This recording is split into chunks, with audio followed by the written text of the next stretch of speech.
Jeremy and his students examined a variety of user manuals to determine the essential components that make this text form effective. Based on their new learning and the curriculum expectations, they create a rubric to guide student writing. This rubric will be used by students as they write, and also by the teacher as he assesses their blog entries. Students develop a clear understanding of their purpose for writing and their audience. They also understand what constitutes a quality manual. Using either PowerPoint or voice threads, they are able to work independently and refer to their rubric for guidance as needed. So the next phase of the project, students are going to be creating an online user manual for geocaching. For that, we're going to use a program called Voice Threads, which is a social blogging network that actually records voice instead of written text. The students can upload images or video content, which allows them, then they can go in and comment, and other students can actually go in and comment as well. Similar to the EduBlogs, it's moderated so I can see what's coming up, and it's all secure until the point where we actually make it public to other viewers. Piece of paper.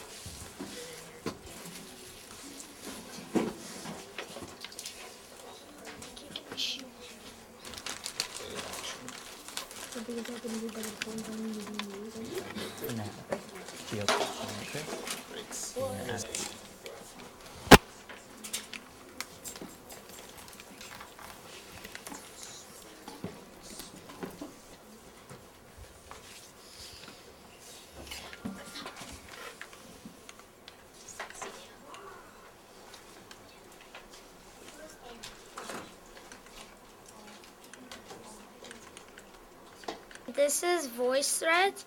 It's something you can talk into on a slideshow. And you can like draw a picture and you can talk about it on it and stuff. Like leave comments. Like there's like so many of them. You just click on them, listen to them. And while you're making a comment, you can circle stuff if you want to show what you're talking about. So when the picture is there, you can draw on it. Like you can put an arrow maybe towards it. There's a lot of different kind of slideshows. You don't have to write and you can just talk it all. It's a lot quicker than writing. You just talk. The other day we started off creating our rubric for our user's manual for geocaching. We also talked about the steps and pictures, how we had to make them meaningful, and what level 3 and 4 look like. So now this afternoon, we're going to continue building on this idea, and we're going to move into our knowledge and thinking and the writing features. So we're going to look at your knowledge and understanding.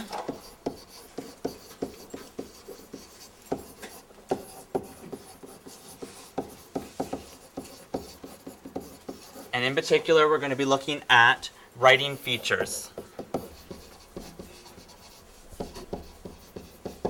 So now we've completed our rubric. We know what things I'm going to be looking for. What are some of the key things I'm going to be looking for in this assignment? Features of text.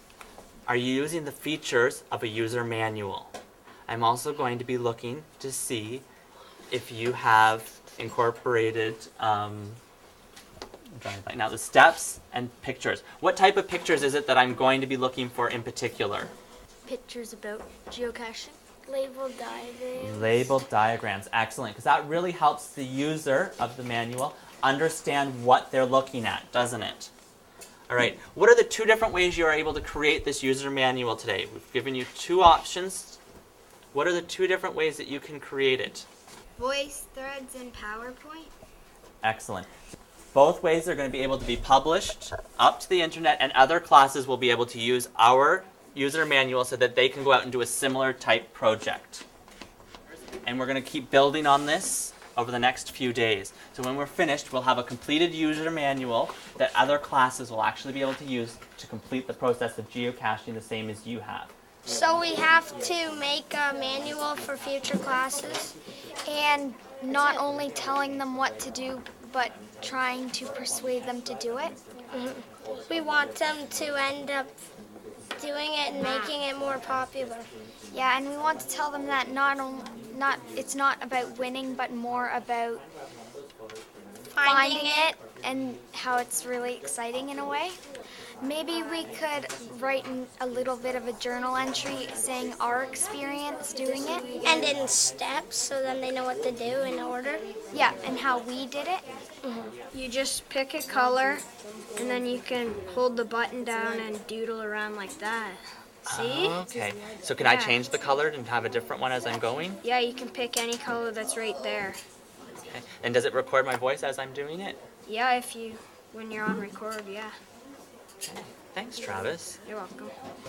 Right now, I am making a slideshow about the geocaching, and Taylor here, she's writing down all the steps we're supposed to do on the PowerPoint. Once we've finished the slideshow, it goes on to VoiceThreads. I find this very interesting because you get to type instead of using a pencil, and you get to use your voice too. Step 1, go to a store and buy a GPS. Step 2, go to geocache.com and find a geocache close to your town. Program the GPS to the geocache. Go to where the GPS tells you to.